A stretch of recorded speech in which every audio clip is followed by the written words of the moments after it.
The following tape is a segment originating from Ed Parker's videos on advanced concepts and principles of Kenpo. It is the first tape of his series on sophisticated basics, which stresses methods of study as well as intricacies of stances. As you view the material, take note of the methods used to create interest in viewing Ed Parker's Kenpo from new and varied perspectives.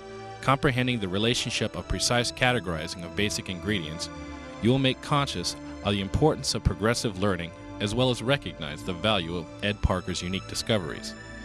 As a result of his findings, his system has undeniably been recognized as American Kenpo. Let us now hear from Senior Grandmaster Ed Parker himself. Hi, I'm Ed Parker. I've organized the following material on basics into what I feel is a logical and sequential order of priorities to ensure viewer comprehension. Prioritize subjects in their proper order is a means of increasing retention.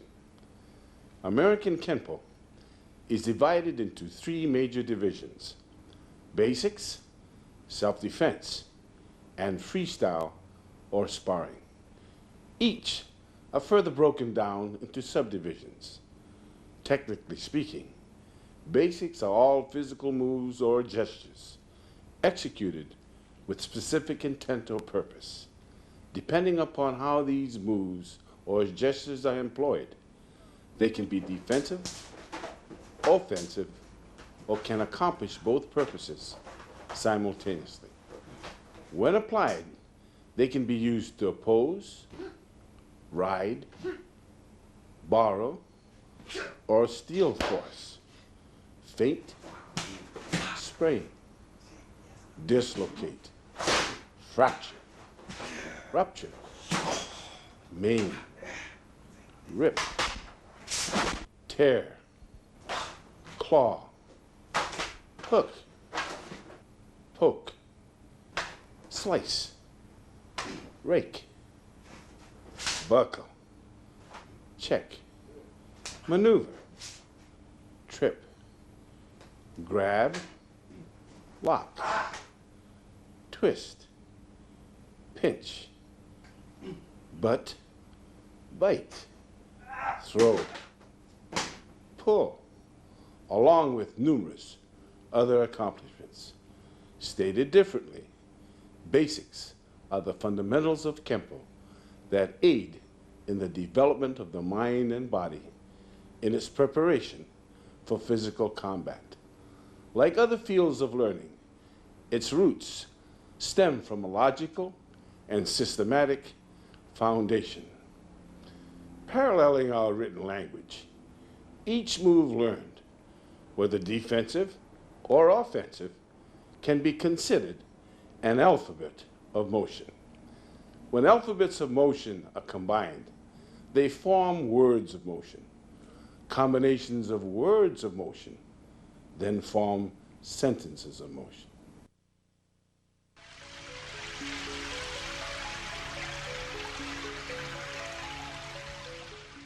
Through my many years of experience, I have developed methods to aid you in your understanding of basics.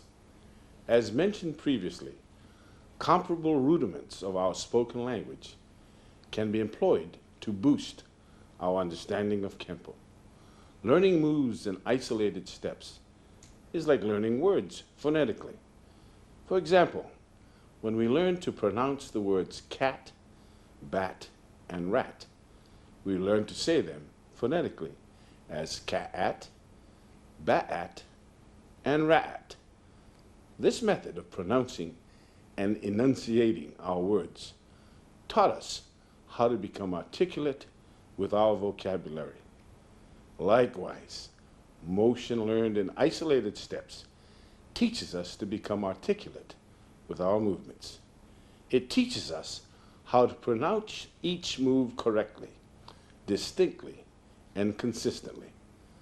Only after thoroughly learning each move phonetically can we combine moves to formulate words of motion, sentences of motion, and even paragraphs of motion.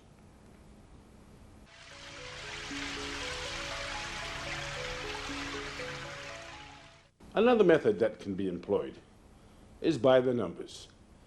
Teaching basics via phonetics is like teaching movements by the numbers. Utilizing this method accentuates correct hand or foot positions. It additionally teaches the value of torque, complete utilization of body weight, and all other factors necessary to complete and or maximize a move. The by the number method is not to be used in a realistic situation. Once your moves are learned phonetically and maximum power is experienced, numbered stages are eliminated and direct action takes precedent. Just as we do not speak to each other phonetically on a daily basis, likewise, phonetics of motion are also dropped during the course of higher learning and or actual combat.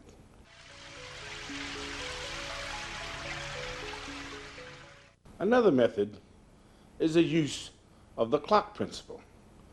I use a number of visual aids, tangible as well as intangible, to make learning easier. One method is the use of the clock principle. This is a mental visual aid used to teach you the proper positioning of your feet and hands in the performance of your basics, forms, or they call it basics in motion, self-defense techniques, freestyle techniques, etc. For example, before starting a form, you'll be asked to picture yourself standing in the middle of a large clock that has been placed on the floor. The wall you face when first starting represents 12 o'clock. To your right, 3 o'clock. Directly behind of you, 6 o'clock. And to your left, 9 o'clock. As you move from your starting position, you are to mentally picture where the other numbers on the clock are, thus giving you a more precise sense of direction when performing. This principle also applies while learning self-defense techniques. 12 o'clock is the starting direction regardless of where the attack stems from, flank, rear, or otherwise. To use another example, you may be facing 12 o'clock with your opponent attacking you from 3 o'clock. You may be taught to have your left foot step back to 9 o'clock as you face your opponent who's attacking from 3 o'clock. 3 viewpoints are involved here. The original direction in which you were facing, that's 12 o'clock, the angle from which your opponent attacked you, that was 3 o'clock, and the correct position of your foot, 9 o'clock, which is necessary to thwart the attack. In short, the clock principle is a directional reference used to aid you in selecting the proper direction when attacked, retaliating, or working your basics.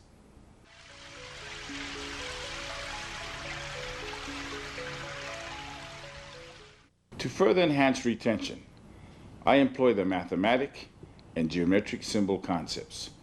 These are visual aids that can be used tangibly or intangibly using actual illustrations so that you can see it, or through verbalizing a mental picture instead. There are 3 mathematic and 3 geometric symbols that can enhance your learning.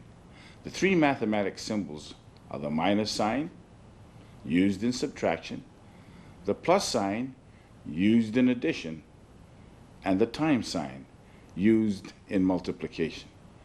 The three geometric symbols are the circle, square, and triangle.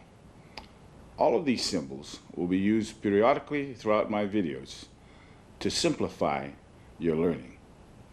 Both mathematic and geometric symbol concepts and the clock principle can be used interchangeably, thus providing similar results and benefits. For example, visualize yourself standing again in the middle of a big clock. As you'll notice, a line drawn from 9 o'clock to 3 o'clock will give you a minus sign.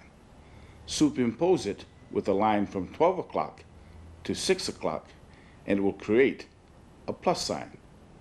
Draw a straight line from midpoint of 7 and 8 to midpoint of 1 and 2, then superimpose a straight line from midpoint of 10 and 11 to midpoint of 4 and 5, and you will have a times or multiplication sign. Connect all of the numbers with an arc, and you will have a circle. Draw 4 lines within the clock circumference, and you will develop a square. Divide the square in half from corner to corner, and you will form 2 triangles which could be condensed to 1. Another value that the clock, mathematic, and geometric concepts offer, other than aiding you in determining proper angles and directions, is the help it gives you in proportionately fitting the art to the specific measurements of your anatomy. Examples of proportionately fitting the art to the specific measurements of your anatomy will be demonstrated in this tape.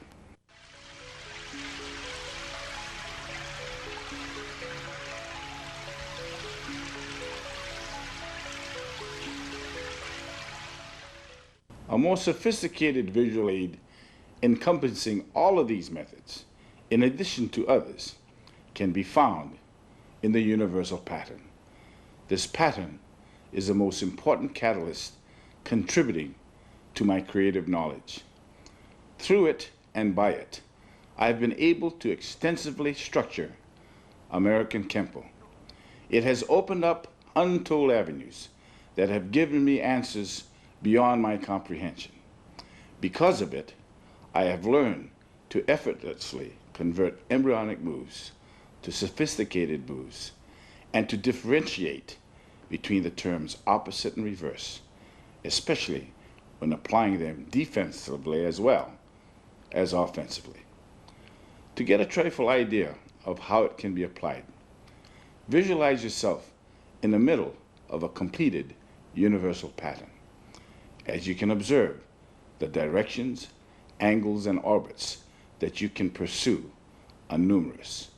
If you were to take 1/9 of the pattern, pull out some of the smaller patterns contained within, a number of benefits can be derived.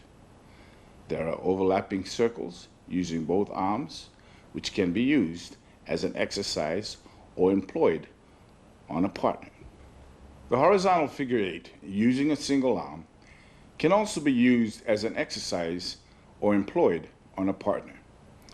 Following a path of action from an extended outward block into an inward forearm block, use a pattern of a shaded square. As you can observe from the few samples shown, it would take a number of tapes to explain the universal pattern in its entirety. However, other applications can be viewed throughout my series of tapes.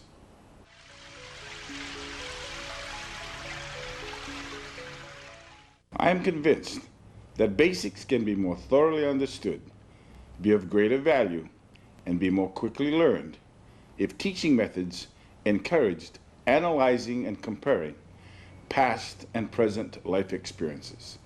When you can relate to something or some concept that you're already familiar with, basics become easier to learn. Your having experienced that concept in another field related or not, easy substitution of your newly learned skill. The principles employed in a game of family billiards is a good example. The three major principles are: 1, proper alignment, to sink the ball of your choice into the pocket of your choice using the cue stick and ball. 2, to contemplate positioning the cue ball so that it will again be aligned to make the next shot easy.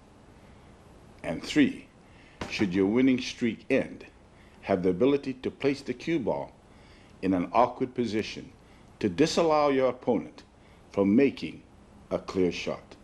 To cite another example, let us examine the study of our alphabets. We have learned that alphabets can be written in uppercase or lowercase. Of interest, defensive and offensive movements are comparably applied. Let us examine a left punch to your head followed by a right punch to your stomach. To defend yourself, let us use a right extended outward block to the left punch and a right inside downward elbow block to the right punch.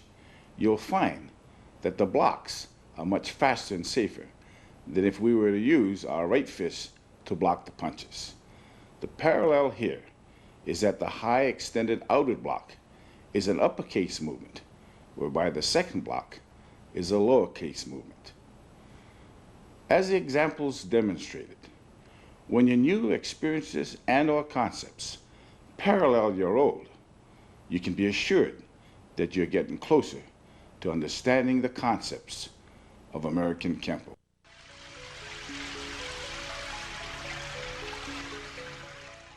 Another unique teaching technique, which I often employ while teaching basics, is the rearrangement concept.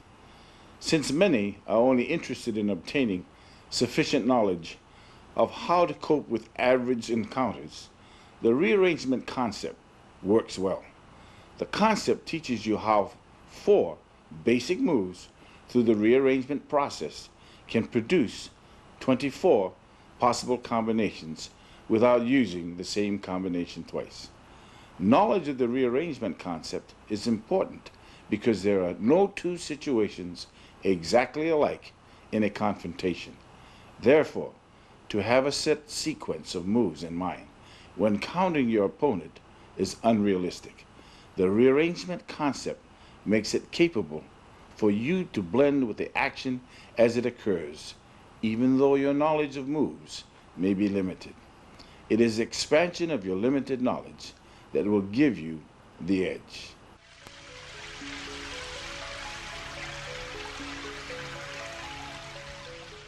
There are 2 rearrangement concepts, the numerical and the alphabetical. The formula in calculating how the numerical rearrangement concept works using 4 moves are as follows. 1 times 2 equals 2. 2 times 3 equals 6. And 6 times 4 equals 24. If you wanted to determine the number of combinations that 5 moves would produce, then multiply 5 times 24, which will give you an answer of 120. 6 times 120 is equal to 720, etc. Please view the tape to see how this concept is applied.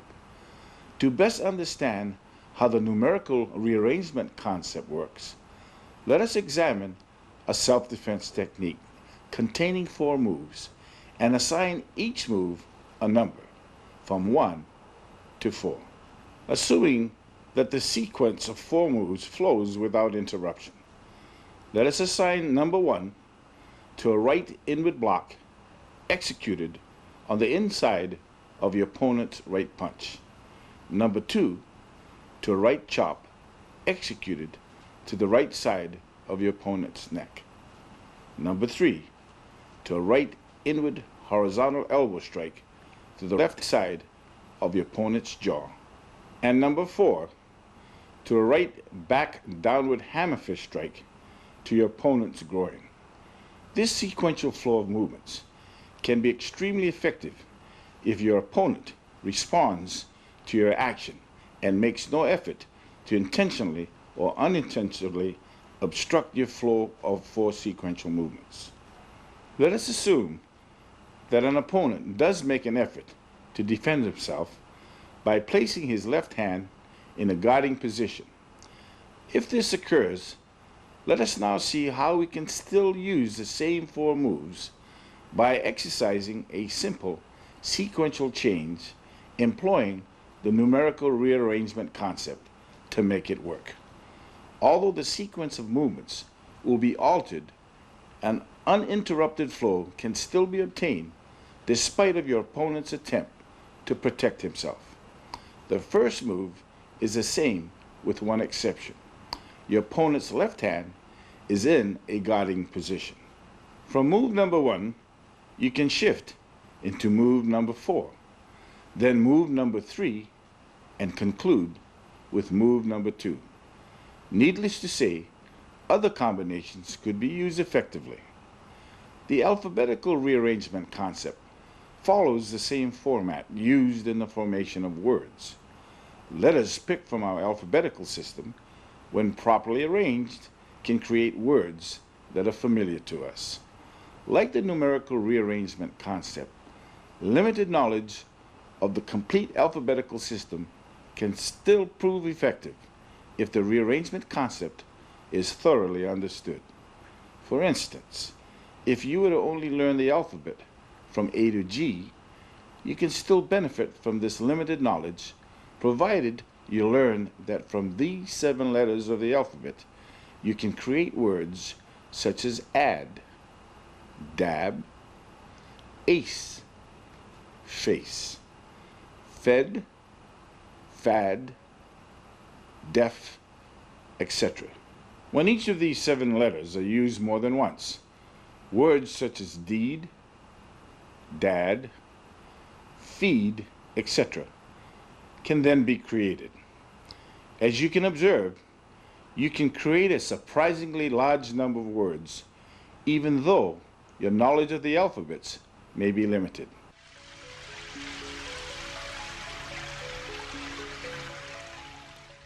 This and the succeeding videos in this series describe the 5 major categories of basics that comprise American Kenpo. They are stances, maneuvers, blocks, strikes, and specialized moves and methods. Of the first 4 major divisions, stances are literally postures of defense and offense. Maneuvers are methods of travel and or body positioning to enhance defense or offense. Blocks are methods of defense. And strikes are methods of offense.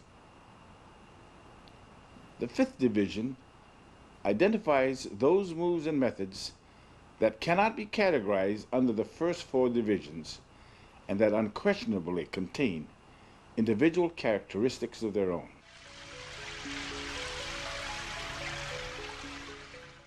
Stances form the foundation of all self-defense and freestyle moves. As we explore them, they are divided into the attention, horse, bow and arrow, kneel, cat, twist, one-leg stance, and specialized. Although the stances in American Kenpo may seem unnatural and contrary to conventional methods, they are, nevertheless, relevant against strikes delivered below as well as above the waistline. Stance considerations also encompass the possibility of multiple attacks. Many benefits can be derived from stances.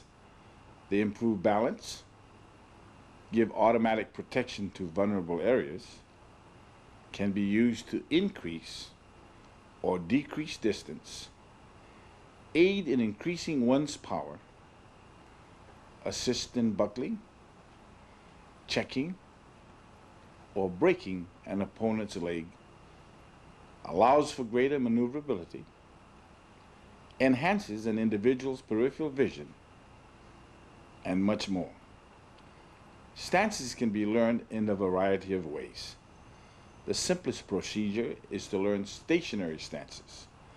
This method allows you to concentrate on upper body movements only. To include coordinated moves with the lower half of the body when first learning can be frustrating and discouraging. From stationary stances, you must then progress to stance changes while in place. This phase of training incorporates shifting your weight to 1. Increase range, thus making distance an ally, or to 2. Decrease existing range to help increase power, or crowd and jam your opponent. The feet in no way moves other than pivoting from one type of stance to another. The desired distance in either case is determined by the position of the upper body. As observed, in-place stance changes significantly reduces time and contributes to economy of motion. It also increases your ability to counter and attack. The third method is learning stances while moving. When this occurs, they can also be classified as foot and body maneuvers, depending upon what you wish to accomplish, and as circumstances dictate. You can walk, cross over, cross back, slide, shuffle, hop, skip, jump, or leap with them. When combining these methods, stances can be lost in transition, since they are not intended to be held for any length of time, except to help the flow of motion.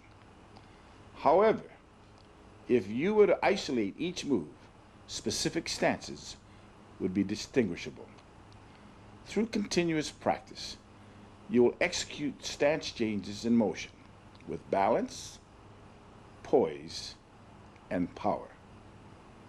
Ultimately, you'll also learn to relax, maintain correct form, and move with effortless speed. Each stance must be tailored to the width, depth, and height of each individual. Ways of discovering the proper width, depth, and height of each stance, employing the mathematic and geometric symbol concept, will be described and demonstrated in this tape.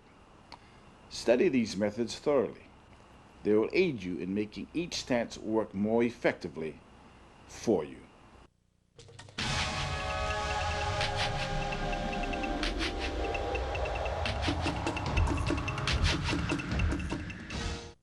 The tension stance is a disciplinary stance used to convey instructions.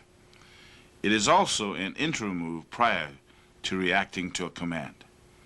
Though primarily used for class instructions, it can, on rare occasions, be employed in combat.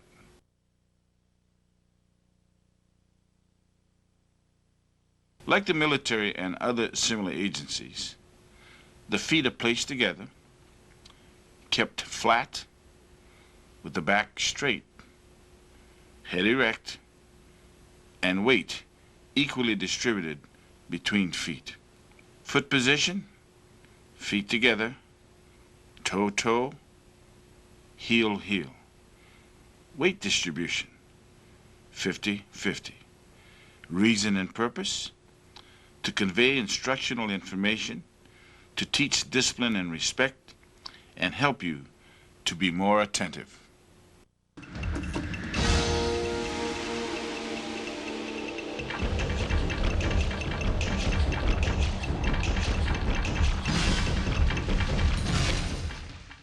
The horse stance is of two types, the training horse and the fighting horse. The training horse is the basic exercise position for learning blocks, punches, kicks, etc., and for warming up.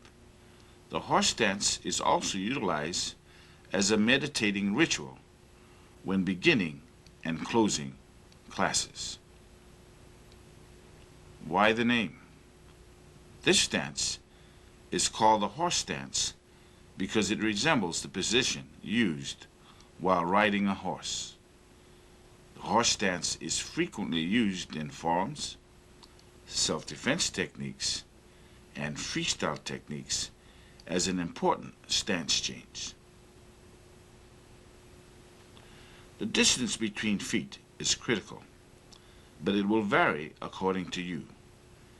Generally, slightly wider than your shoulder width. If the feet are too close together, the stance is weakened and poor balance. Likewise, if they are too far apart, stance changes and kicking becomes difficult and maneuverability hampered. The correct method to obtain a horse stance is to bend the knees slightly forward and force out to the sides as though they were being pushed apart. Holding the feet in place, avoid bending the knees too far forward or placing the feet too far apart. The fighting horse is almost identical to the training horse. The difference lies in placing your feet in the direction you are facing. Thus both feet are in line with your direction of focus.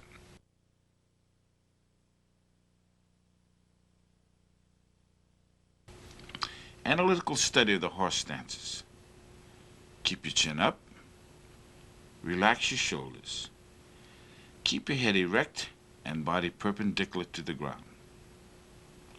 Force your knees out and away from you. Place greater stress on the outer portion of your calf muscles. Your feet should be slightly wider than the width of your shoulders. Once the proper width has been determined, bend both of your knees naturally and comfortably, and you will automatically find your proper height. An interesting comparison. The knee can be compared with a shock absorber and should, therefore, be thought of as one. It should remain flexible between moves, remaining stable when and where necessary, and subject to instant directional change. The width, depth, and height of a stance must correspond with your dimensions. To give specific measurements is absurd. The training horse involves height and width only, whereas the dimensions of the fighting horse are restricted to height and depth. The following method can be used to correctly determine dimensions related to you. Place both feet together. Turn both heels out. Turn the toes of both feet out. And conclude by comfortably turning both heels out again. The method just described teaches you how to proportionally find your width. Once determining your width, squat comfortably and you will automatically obtain your proper height. In time, a step to your right or left will be sufficient to find the proper width of your training horse stance. The fighting horse basically has no width. However, to establish a proper depth of your fighting horse, you must first find the width of your training horse on your line of sight. After establishing this, have your head and eyes turn in the direction of your line of sight. Already having obtained the depth of your fighting horse, have both of your knees bend comfortably to establish your correct height. An added help. Please observe the following as a means of correcting the width of your horse stance. As your knees are forced out, they should bow out so that the sides of your calf muscles protrude slightly beyond the width of your ankles. Notice how this angle prevents a foot stomp originating from the top and side of your calf muscle from injuring your foot. Data summation of the training horse stance. Foot position. Feet should be slightly wider than the width of your shoulders. Toes in, heels out. toe, toe, heel, heel. Weight distribution, 50-50. Weight is forced out to the outside edges of your feet. Reason and purpose, to teach stamina and patience. A training stance which allows one to concentrate on hand movements only without being distracted by the synchronization of foot maneuvers. Data summation of the fighting horse stance. Foot position, both feet are pigeon-toed with one foot ahead of as well as directly behind the other. It is like a training horse with the opponent to the flank. Head and eyes are focused to the flank. Weight distribution, 50-50. Knees are forced away from each other. Reason and purpose. Minimize target areas. Allow for a faster shuffle, side or back kick.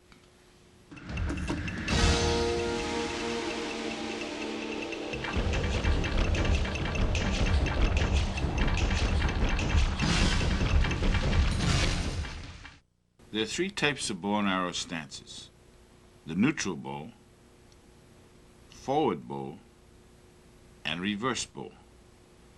They all serve useful purposes and should be added to your reservoir of knowledge. Why the name bow and arrow?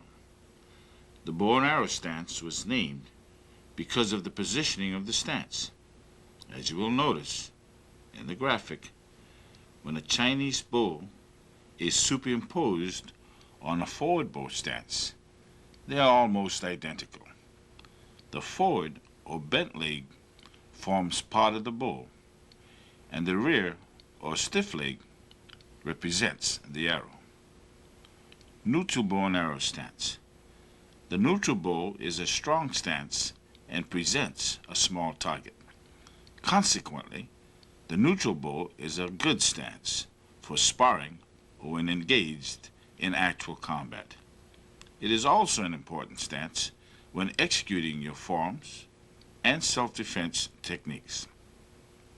Notice how the neutral bow places the rear hip closer to the front than the fighting horse. This is a crucial point of difference. It allows faster use of the rear arm and leg. The feet are pointed more toward the front and are parallel with one another instead of pigeon-toed. The knees are still forced out and the weight rests equally on both feet. Although the feet are placed on either side of the center line, they point toward the front, facing the line of sight or your opponent. In comparison, although the fighting horse gives you a distinct defensive advantage, it limits your ability to retaliate effectively. While the neutral bow is not as protective, it is effective and much more versatile when employing defensive and offensive tactics. Analytical study of the neutral bow. Front view. Position your arms so that the right arm covers the upper region and the left arm the middle region. Your feet should be properly placed on either side of the line of sight. Left heel to the left of the line and the right toe to the right of the line. Have your head and eyes face the line of sight. Since the body is almost sideways, it presents a small target. Knees are forced out. The feet are pointed more toward the front and are parallel to each other. Side view. Keep your head erect. Keep your knees flexible. Distribute your weight equally on both feet. Keep the toe of your right foot to the right of your line of sight.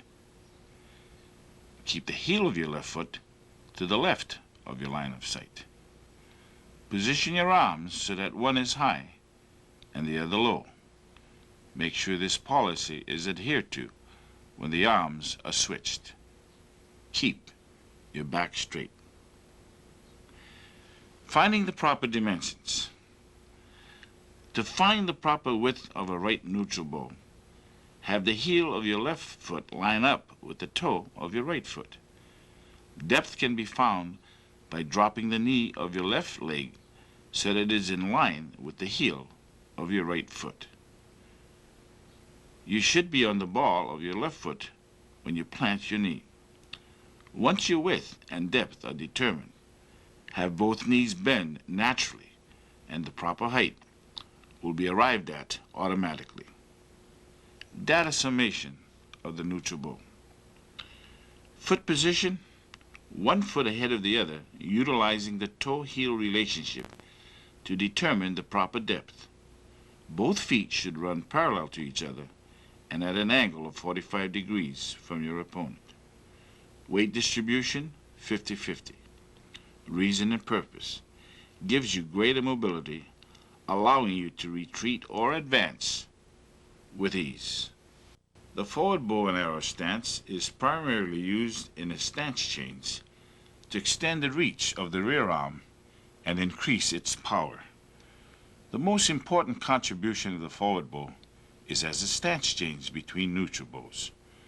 The form and smoothness of this sequence will largely determine the effectiveness of the rear arm. Since retreating with a forward bow is difficult and exposure to vulnerable areas is more pronounced, the stance is intended to be transitory. A forward bow can be formed from your neutral bow by rotating your rear hip so that it is even with your forward hip. Your front leg does not change, but your rear leg becomes almost stiff as it pushes your rear hip forward. Your rear foot, while still flat, pivots on the ball as the heel is thrust back to a position where the toes point mostly forward. The ground is literally used as a launching pad to push, brace, and support your action. Your weight shifts more to your front leg, but the tendency to lean with your shoulders or stiffen your forward leg must be avoided. To check your form, observe yourself in a mirror. The movement is a rotation of your waist while your back remains straight. Keep your shoulders square and parallel to the mirror, but do not raise your head nor move forward. Analytical study of the forward bow. Front view. Anchor your right elbow. The position of your front leg does not change. It is identical to your right neutral bow. Your head does not raise up, nor does it move forward. Have both of your arms in position to guard your vital areas. Keep your left foot and leg parallel to the line of sight. Top view. Make sure your hips and shoulders are parallel to each other. Focus your eyes straight ahead. Have the heel of your left foot anchored to the ground. Make sure your shoulders are square and parallel to the wall in front of you. Keep your right hand high. Position your left hand low. Make sure your forward or right knee is forced out. Have your right foot turned in. Do not lean forward or back with your shoulders. Keep your rear or left hip forward. Your left leg is kept rigid in this stance. Keep your left foot flat. The toes of your left foot should point forward.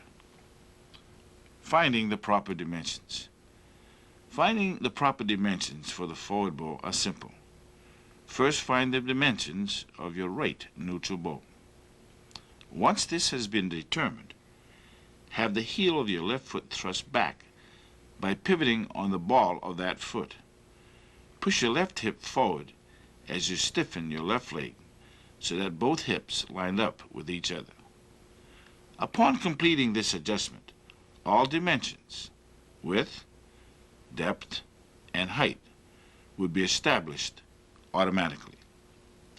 Data summation of the forward bow. Foot position, one foot is ahead of the other with your right foot at a 45-degree angle from your opponent and your left foot at a 90-degree angle from your opponent. Basically, a toe-heel, heel-knee relationship. Weight distribution, 60-40. 60% of your weight is on the right or forward leg, and 40% is on your left or rear leg. reason, and purpose, gives you greater reach, enhances your power, and allows you a greater foundation with which to brace yourself. It is useful as a leg check, buckle, or break.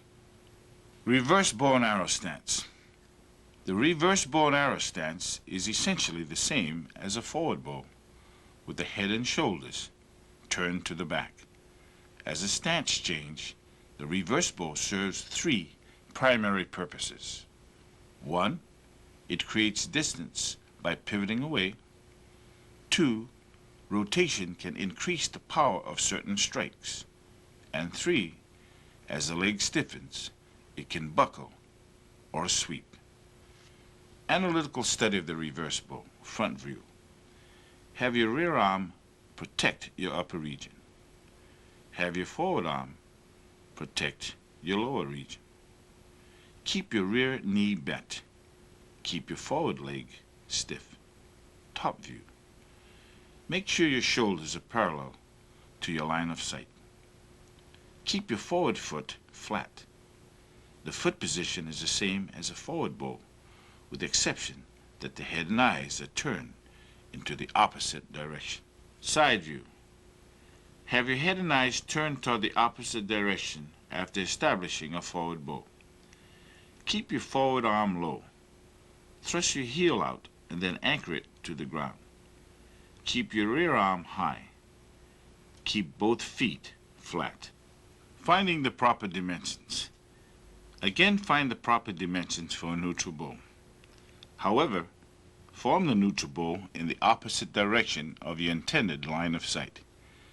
Immediately execute a forward bow while facing the same direction. Upon completion of the forward bow, have your head turn in the opposite direction, toward your intended line of sight.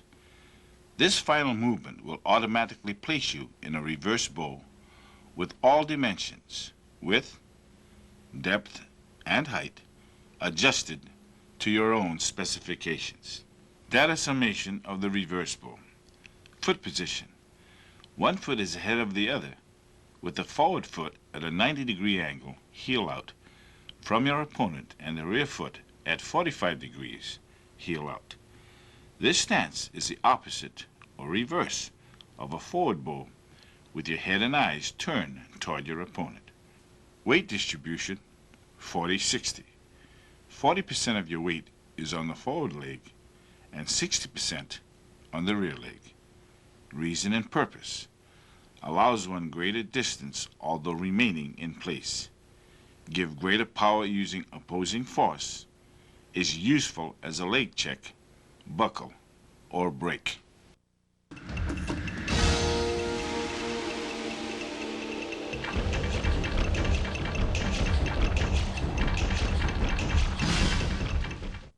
Kneel stances.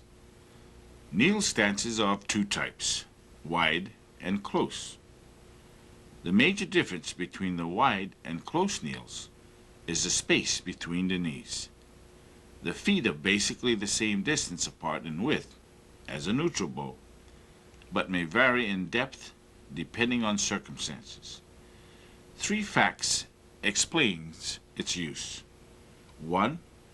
The body drops in height, thereby giving power to your downward strikes, as it employs the principle of gravitational marriage, avoids an attack by going under it, or to help reach a low target. 2. As with most stance changes, there is usually a rotation of the hips and shoulders, which can boost the force of a horizontal strike. The combination of change in height plus the rotation will increase the effectiveness of a strike moving diagonally downward. 3. The rear knee drops down and may therefore act as a weapon, as a check or a pin, or as a push to buckle an opponent's leg. Although the wide kneel has greater stability, the fact remains that a close kneel can be extremely useful offensively as well as defensively. Both should not be overlooked, since they are definitely alphabets of motion that can help increase your vocabulary of motion. Wide kneel stance. The wide kneel stance is no more than a neutral bow with the rear knee dropped and forced out in the direction it was facing. There is no change in the positioning of the front leg or foot. However, the rear heel is raised off the ground to allow the knee to bend down further. Both knees are forced apart, hence the name wide kneel. The stance is quite low, the weight equally divided between the 2 feet, and the back is straight. Analytical study of the wide kneel. Front view. Keep your right arm low. Make sure your knees are forced apart. Have your weight equally distributed on both legs. Keep your eyes straight ahead. Keep your left arm high. Keep your forward foot positioned in the same positions as that of your left neutral bow. Top view. Keep your shoulders in line with your hips. Your rear leg is at a 30-degree angle to your line of sight. Keep your body parallel to the wall in front of you. Side view. Keep your back straight. Keep your buttocks tucked in. Make sure the heel of your right foot is off the ground. Keep the ball of your right foot on the ground. Keep your head erect. Place your hands and arms in guard position. Keep your left foot flat. Finding the proper dimensions. First, find the proper dimensions for a neutral bow. Now bend, drop, and force your rear knee out on a 30-degree angle from your upper body, which is vertical and erect. Make sure your rear knee is 1 handspan, your hand, from the ground. Although the width and depth of this stance is the same as a neutral bow, even though the rear heel is raised, a handspan measurement should aid you in obtaining the proper height for the stance. Data summation of the wide kneel. Foot position. Forward foot is at a 45-degree angle to your opponent. Rear foot at a 45-degree angle from your opponent, resting on the ground. Like a neutral bow, only your body drops in position. Weight distribution, 50-50. Rear knee is forced out. Reason and purpose. The drop in height gives added power, that is gravitational marriage, avoids an attack, gives you better access to low targets, can act as a pin or check, and gives greater stability. Close kneel stance. The close kneel stance is no more than a forward bow with the rear knee dropped 1 to 2 inches from the ground. The width remains the same, but the depth may fluctuate by sliding the rear foot forward on your line of sight. This, of course, would depend on the necessary adjustments needed at the time because of circumstance. Like the wide kneel, there is no change in the positioning of the front leg or foot, and the rear heel is also raised off the ground to allow the knee to bend freely. The forward knee is the only one forced out. The rear knee is kept in and close to the forward leg, hence the name, close kneel. The stance is exceedingly low. The weight equally divided between the 2 feet, and the back is straight. The close kneel is lower than the wide kneel, since the rear knee is kept closer to the ground. The weight, though equally distributed, is centered over the right knee. Analytical study of the close kneel. Front view. Keep your right arm low. Have your right knee brought straight down. Have your weight distributed equally on both legs. Keep your eyes straight ahead. Keep your left arm high. Force your left knee out.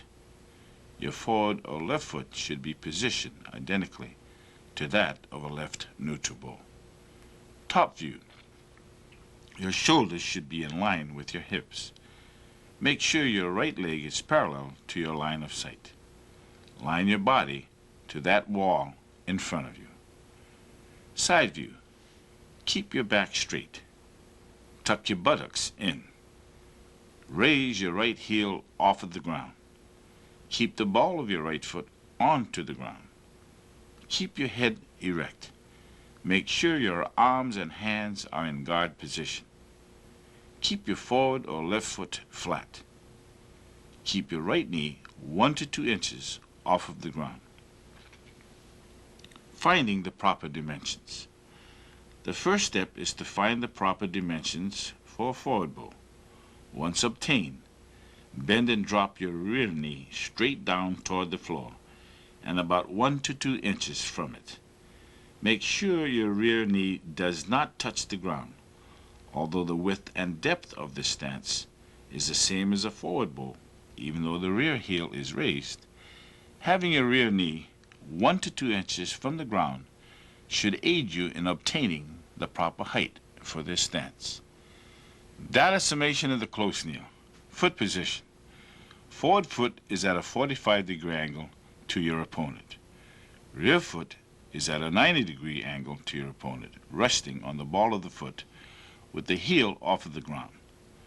Rear foot may shuffle forward if an adjustment is needed, like the forward bow, only your body drops in position. Weight distribution, 50-50. Rear knee is dropped straight down so that it parallels the vertical angle of your head. Reason and purpose. The drop in height gives added power through gravitational marriage, avoids an attack, allows for better access to low targets, can act as a pin, check, or be used to fracture, and that also gives instant stability.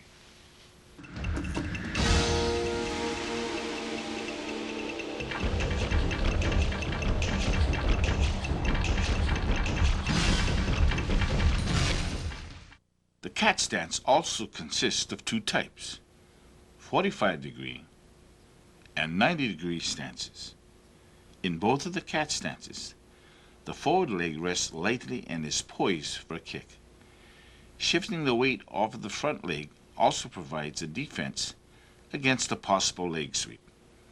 With approximately 90% of the body weight centered low and on the rear leg, it is this very strain on the rear leg that explains, in part, why these 2 types of cat stances are usually transitory. 45-degree cat. While executing the 45-degree cat stance, the rear foot is flat and points off to the side at a 45-degree angle with the knee bent, facing the same direction.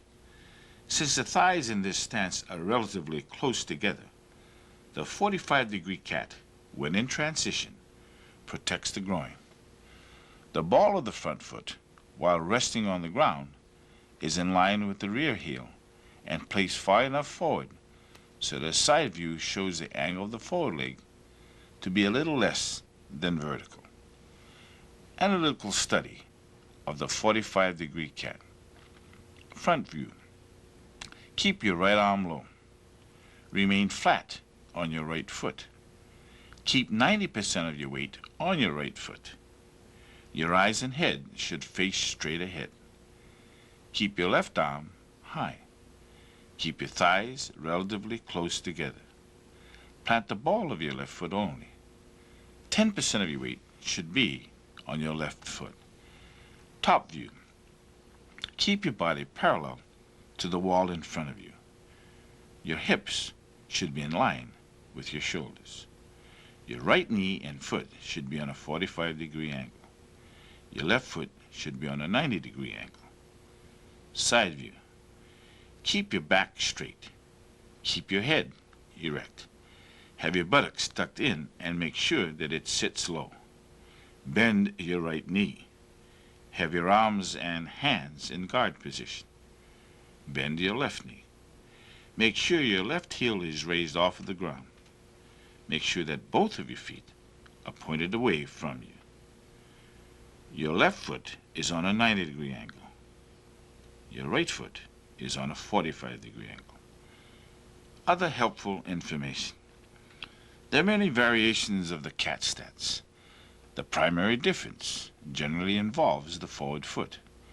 Although very little weight is placed upon it, you may position the foot so that it rests on 1, the ball of the foot, 2, the flat of the foot, or 3, the heel of the foot. Regardless of what is used, they basically serve the same purpose.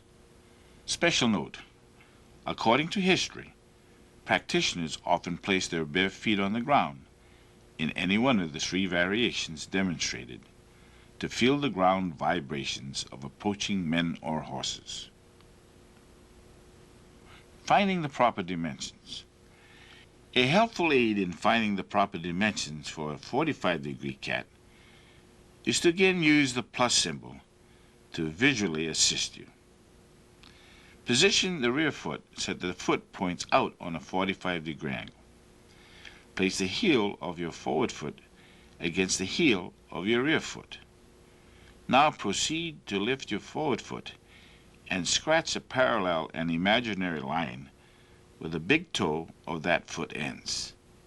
Lift your forward foot and place the heel of that foot on the imaginary line that was just mentally drawn.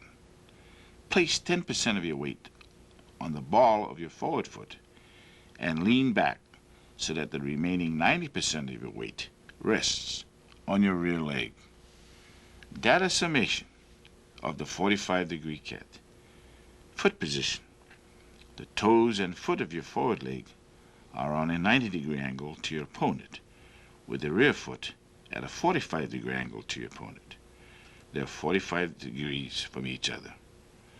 Weight distribution, 10-90. 10% of the weight is on the forward leg, 90% on the rear leg. Reason and purpose. Useful in transition. Poised for a kick. Better use against a frontal attack. Useful defensively as well as offensively. Forward leg cannot be easily upset by a sweep. 90-degree cat. The rear foot is flat when forming the 90-degree cat stance. However, the difference is the direction of the toes and foot, which point off to the side at a 90-degree angle with the knee bent in the same direction.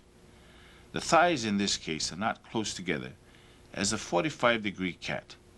This stance normally occurs from a surprise flank attack where there isn't enough time for the rear foot to shift into a 45-degree angle. With time being the primary factor, the forward foot is the only leg that is activated. When this occurs, the rear foot remains at 90-degree angle to the forward foot. There is no protection to the groin because of the legs being so wide apart. Therefore, other hand positions are necessary to compensate for this. The ball of the front foot is also in line with the rear heel and placed far enough forward so that the side view shows the shin a little less than vertical. Analytical study of the 90-degree cat stance. Front view. Keep your right arm low. Make sure that your thighs are apart rather than together.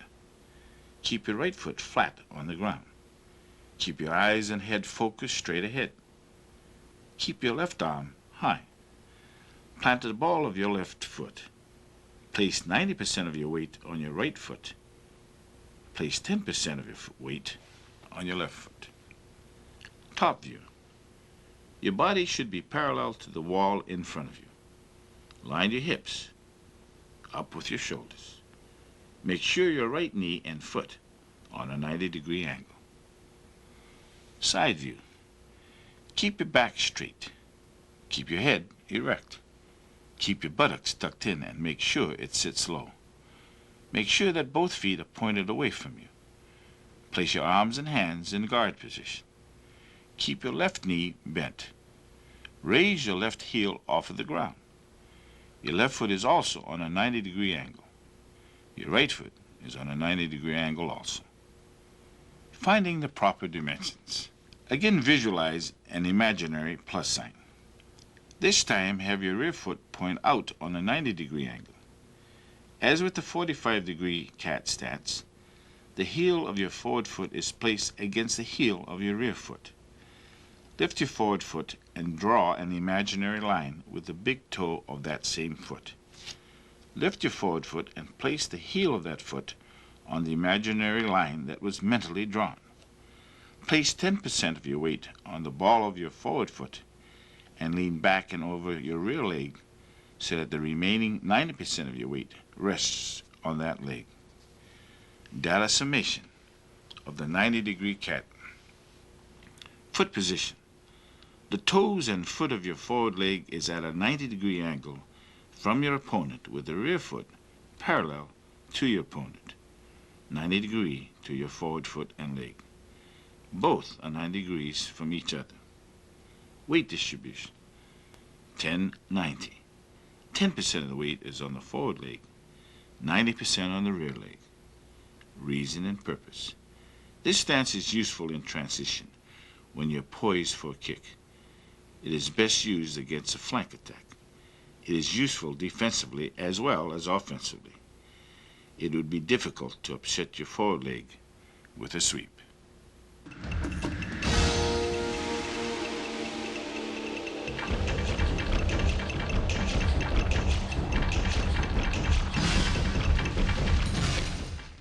The twist stance is of two types, front and rear. Both have numerous applications. They are more commonly used as a means to advance or retreat without rotating the trunk of the body, or they may be used as a stance change to protect the groin, to break a leg, to check, or when rotating out of the stance, they may be used to switch the forward and rear arms without shifting the feet. When assuming the stance, they can be used as a follow-through for a sweep or a kick, and on occasion, they may be used as deceptive moves when freestyling. Twist is a short term for twisted horse, so called because the stance can be readily formed from a horse stance by twisting the waist and allowing the feet to pivot freely. A good twist sits quite low and maintains half weight on the ball of the rear foot. With practice, both twist stances can be held comfortably, since strength comes from resting one knee on the calf of the other. Front twist. An easy method to form a front twist stance, other than twisting into it from a horse stance, is to start from a left neutral bow and have the rear or right foot slide directly forward and past the front foot, while the toes of the right foot continue to point off to the side. As your weight moves forward, the heel of the stationary or left leg comes off the ground, permitting the knee of the same leg to bend forward until it rests on the calf of the right leg. The right foot lies flat on the floor. The feet are now basically at right angles, a little less than the width of a horse stance apart. Once positioned in the front twist, the shoulders or hips do not rotate, and the maneuver prior to establishing the front twist is called a right front crossover. Analytical study of the front twist. Front view. Keep your eyes and head focused forward. Keep your right arm low. Keep your right foot flat. Distribute your weight equally on both legs and feet. Keep your left arm high. Have your left knee rest on your right calf. Do not allow any space between your legs. Have your left foot rest on the ball of the foot only. Top view. Keep your hips in line with your shoulders. Your right foot should also be parallel to the wall in front of you. Keep your upper torso on a 45-degree angle to the wall in front of you. Side view. Keep your back straight. Keep your buttocks tucked in. Bend your left knee and have it rest on the center of your right calf. Make sure your left heel is off of the ground. Keep your head erect. Place your arms and hands in guard position. Keep your right knee bent. Keep your forward foot flat and have it point out and away from you. Finding the proper dimensions. First, find the proper dimensions for a left neutral bow. Now slide the rear or right foot directly forward and past the front or left foot. so that it is approximately half the distance or width of what a horse stance would be for you. This maneuver will aid you in obtaining the proper width and depth of your front twist stance. To obtain the proper height, rest your left knee on the calf of your right leg and drop your body weight so that it securely rests on your right calf. Do not allow any space between your legs. Data summation of the front twist. Foot position. Forward foot is parallel to the opponent and placed flat on the floor. Rear foot is on a 45-degree angle to your opponent and on the ball of that foot. Weight distribution, 50-50. 50% of the weight is on the forward leg, 50% on the rear leg. Reason and purpose. Used in transition when going either forward or backward. Allows for a fast drop in height. Used to stop with. To conceal the rear leg prior to kicking with it. Protects the groin. Assists in breaking the leg as a check or used as a sweep. Rear twist. A rear twist stance can also be positioned from a left neutral ball by having your right foot slide directly to the back of and past and ahead of your left foot while the toes of your right foot continue pointing in the same direction. As the weight moves forward, your left foot remains flat as your right foot is planted on the ball of the foot. Have your right knee rest on the calf of your left leg. When the rear twist is produced in this manner, the shoulders or hips, like the front twist, do not rotate, and the maneuver prior to establishing the rear twist is called a right rear crossover. Analytical study of the rear twist. Front view. Guard with your left arm high and your right arm low. Keep your left foot flat. Balance your weight equally on both of your legs. Keep your eyes and head focused forward. Place your right knee on your left calf. Do not allow any space between your legs and thighs. Plant the ball of the foot only. Top view. Have your hips line up with your shoulders. Place your left foot on a 45-degree angle to the wall in front of you. Place your body on a 45-degree angle to the wall in front of you. Have your right foot face you in a vertical and upright position. Side view. Keep your back straight. Tuck your buttocks in and sit low. Bend your right knee. Keep your head erect. Place your arms and hands in guard position. Bend your left knee. Raise your right heel off the ground. Have your right foot point in and toward you. Have your left foot point away from you. Finding the proper dimensions. Like the front twist, find the proper dimensions of a left neutral ball. This time, slide your right foot directly to the back of and past and ahead of your left foot, so that it again travels approximately half the distance or width of a horse stance as it pertains to you. This maneuver will aid you in obtaining the proper width and depth of your rear twist stance. From this position, drop your body weight so that your right knee rests securely on top of your left calf. Thus, your proper height is obtained.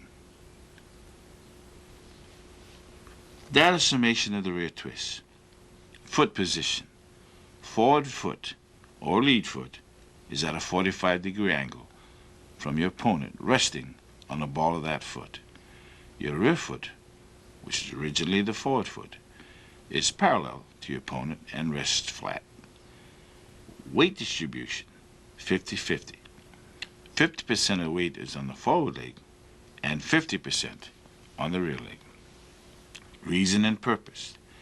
Used in transition when going either forward or backward, allowing for a fast drop in height.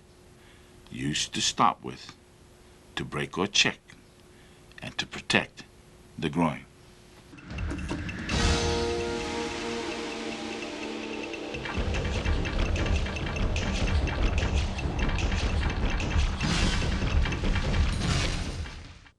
The one-leg stance can be formed several ways. The name is self-explanatory. However, what constitutes a right or left one-leg stance does differ from the other stances learned in this tape. In this case, it is the supporting leg, the leg bearing the body weight, that determines a right or left one-leg stance.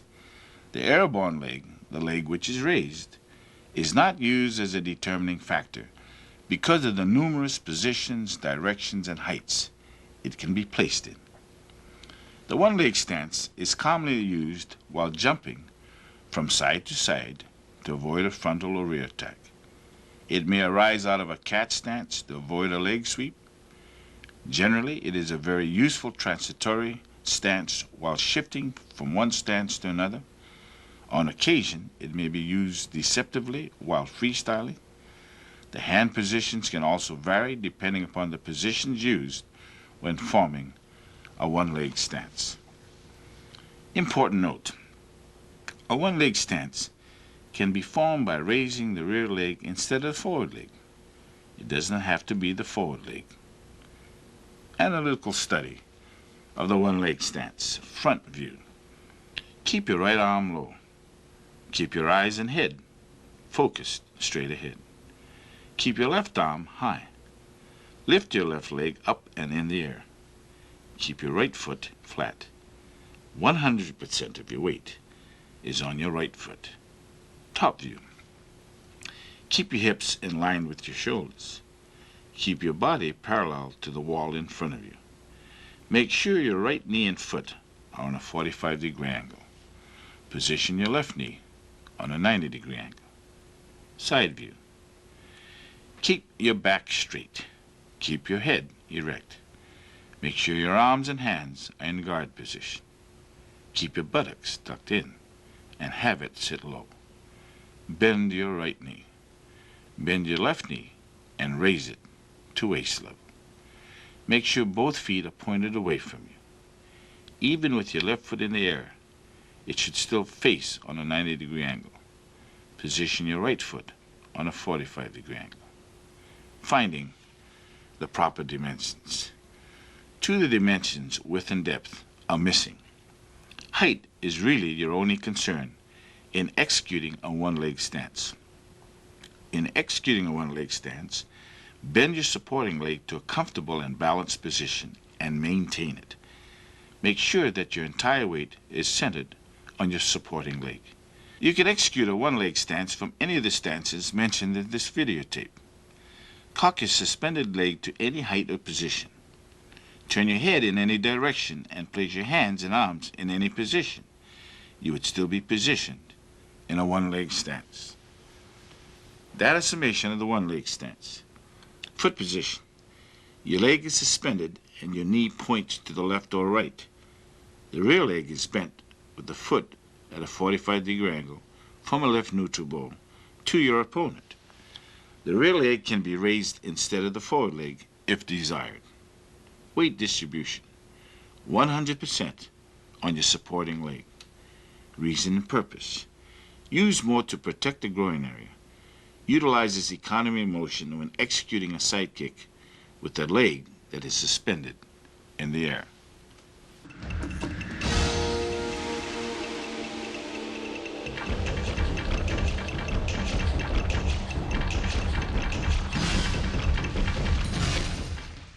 The two specialized stances are the concave and the diamond stances. Because they are transitory stances used to heighten as well as support the effects of a technique, they will be demonstrated and not explained as heretofore presented. That the technique leap of death demonstrates both the diamond and concave stances. The technique also employs a number of the stances previously discussed and how the clock principle satisfactorily pinpoints direction. Please note the employment of the left transitory neutral bow, left reverse bow, left forward bow, left close kneel, and right close kneel stances. Leap of death is for a front right step through straight punch. The technique requires that you step back with your right foot towards 6 o'clock into a left transitional neutral bow, facing 12 o'clock. As you step back with your right foot, execute a right outward parry to the outside of your opponent's right punch. Continue to ride the force of your opponent's punch by pivoting in a left reverse bow. Simultaneous with your pivot, have your right hand grab your opponent's right wrist while delivering a left inward horizontal heel palm strike under and to the outside of your opponent's right elbow. The explosive flow of your action should guide your opponent diagonally and down past your right hip. Instantly reverse the flow of your action as you pivot counterclockwise into a left forward bow facing 12 o'clock. As you pivot, maintain control of your opponent's right wrist with your right hand while simultaneously delivering a left outward back knuckle strike to your opponent's right lower rib cage. Again, reverse the flow of your action as you pivot clockwise into a left reverse bow facing 12 o'clock. As you pivot, maintain control of the opponent's right wrist while simultaneously delivering a left inward heel palm strike to the back of his right shoulder. The explosive flow of your action should jerk your opponent diagonally and down to the ground. Leap into the air toward your opponent with both feet cocked under you and with both of your hands cocked to the sides of your chest, palm up in begging fashion, preparatory to executing your specialized diamond stance. Land in a diamond stance on your opponent so that the heels of both feet strike to your opponent's kidneys, right heel to right kidney, left heel to left kidney. Immediately slide both heels off your opponent's kidneys. Using quarter beat timing, take advantage of your opponent's body reaction by executing simultaneous heel palm strikes to the back of your opponent's mastoids, right heel palm to right mastoid, left heel palm to left mastoid. This should stun your opponent as well as drive his face into the ground. From the reaction of your opponent's face hitting the ground and bouncing back up, slip both of your hands along your opponent's face and under his chin. Immediately switch into a concave stance as you pull up and toward you with both of your hands, using your knees to brace down and against your opponent's shoulder blades. The intention here is to stretch your opponent's neck and throat to their limits. Without disengaging from your opponent, twist his head and neck clockwise to snap his neck. This is accomplished by pulling up and against your opponent's chin with your right hand and pushing down on the back of your opponent's head with your left hand. With your right hand now cocked to your right ear, palm out, and your left hand pushing your opponent's head down, immediately follow up by pivoting to a left close kneel stance as you deliver a right inward handsword to the bridge of your opponent's nose. This should break his nose. Switch into a right close kneel stance as you drop your left knee onto your opponent's upper spine. With this action, simultaneously execute a left hand push to the back of your opponent's head to again force his face to the ground. Using your opponent's body as a springboard, bounce up, leap, and turn your body counterclockwise in midair. Using the synchronization of your rotational force and marriage of gravity, land with your left foot to the right of your opponent's body as you deliver a right downward looping roundhouse kick to your opponent's head. Be sure to bend your left knee deeply when executing your right roundhouse kick. From the point of contact of your right kick, execute a right front crossover and cover out twice toward 10:30. The designation of a left or right stance is determined by the lead or forward leg as well as the direction you are facing in the case of both head and eyes at the time each stance is established. The only exception rests with the one-leg stance. Because the suspended leg can be found in a number of positions and directions, it is the supporting leg that determines whether the one-leg stance is left or right.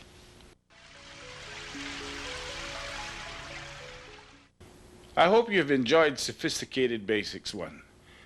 Review the many methods of study discussed, as well as the stances illustrated, by rewinding the tape as often as required. This can help your training immensely and assist you in achieving your goals more expeditiously. Grasp the rearrangement concepts, along with the many methods discussed, and you will establish good, solid basics. To do so will aid you in converting embryonic movements to sophisticated movements. Obviously, there are many approaches to teaching basics. Whatever the approach, I admonish you to follow a progressive lesson plan geared to individual ability. Determine your strong points as well as those that come naturally. Then proceed to cultivate these positive attributes first. An important reminder: the information contained in this and future tapes covers a vast array of experiences. It is for the novice as well as the advanced practitioners. Therefore, you are cautioned to practice only those exercises paralleling your ability and skill.